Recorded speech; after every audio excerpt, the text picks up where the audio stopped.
my YouTube channel again. This is your friend Rahul from techblockcorner.com, and today in this video I'm going to show you how you can remove a business page from your business suite on Facebook.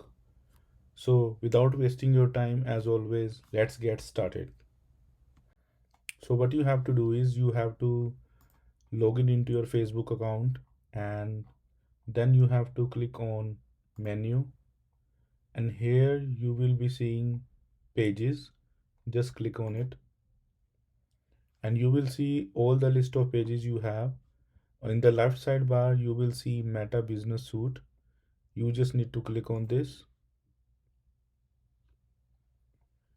and you will see the list of pages by default.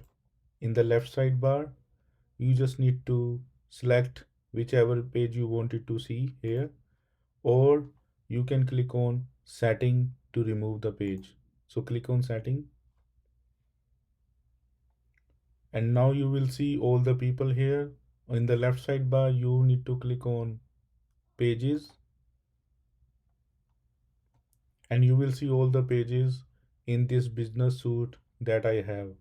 So I wanted to remove this page, letshealthy.com. So let me click on this and you will see this dialog box, and you will see all the people who are connected to this page. Okay, and the main thing that you have to do is you have to click on this three dots and you need to click on remove from business portfolio. Okay, so you just need to click on remove page again. I hope you got to know the steps. If you like this video, then don't forget to subscribe my channel and share with your friends. See you in the next video. Take care. Bye.